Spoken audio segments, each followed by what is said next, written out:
पराभव स्वीकारायला हवा. विधानसभेतल्या मतांच्या आकडेवारीवरती बोट ठेवणाऱ्या पवारांना मुख्यमंत्री फडणवीसांचं आवाहन. तर रडगाणं बंद करा, उपमुख्यमंत्री शिंदेंचा टोला.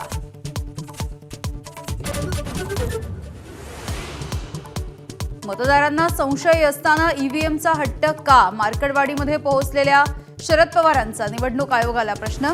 गावातील जमावबंदीवरूनही प्रशासनाला सवाल.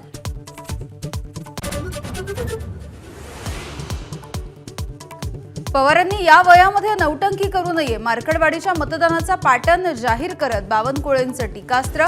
तर पडळकर खोत या जोडीचा ईव्हीएम समर्थनार्थ विधानभवनामध्ये ठिय्या.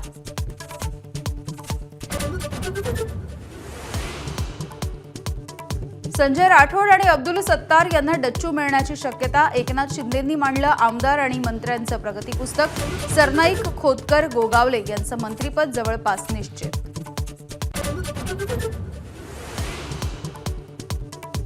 राहुल नार्वेकर यांची विधानसभा अध्यक्षपदी बिनविरोध निवड. महाविकास आघाडीकडून कोणताही अर्ज नाही.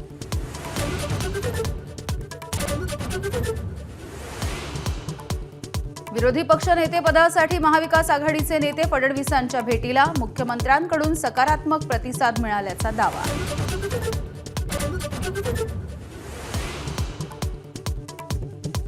मुंबई ओरबाडली जात असताना शंढ म्हणून गप्प बसणार का? उद्धव ठाकरेंचा आसूड. दिशा आणि हेतू नसलेल्या पक्षामध्ये कार्यकर्त्यांना किंमत नाही. नाव न घेता मनसेवर हल्लाबोल.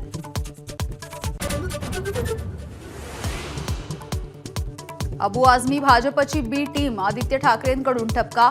लोकसभेत ठाकरेंसाठी केलेला प्रचार विसरलात का? सपाच्या रईस शेख यांचा प्रतिसवाल.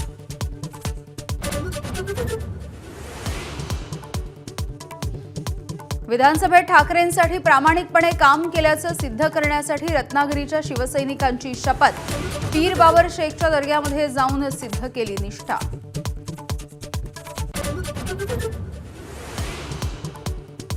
पुणे महानगरपालिकेकडून सिंहगड इन्स्टिट्यूटच्या 26 इमारती सील. 47 कोटींचा कर थकवल्यामुळे कारवाई. एका महिन्यामध्ये रक्कम न भरल्यास इमारतींचा लिलाव करण्याचा इशारा.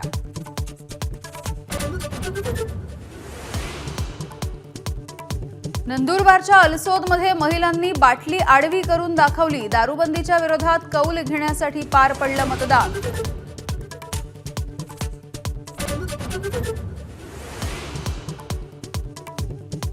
बांगलादेशात हिंदूंवरती होणाऱ्या अत्याचाराच्या विरोधात राज्यात ठिकठिकाणी मोर्चा. नाशिक, भिवंडी, ठाणे, भंडाऱ्यामध्ये हिंदुत्ववादी संघटना रस्त्यावर.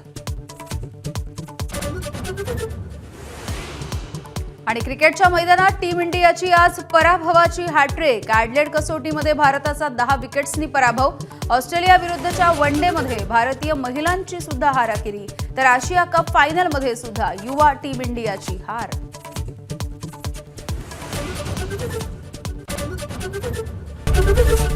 एबीपी माझा, उघडा डोळे बघा नीट.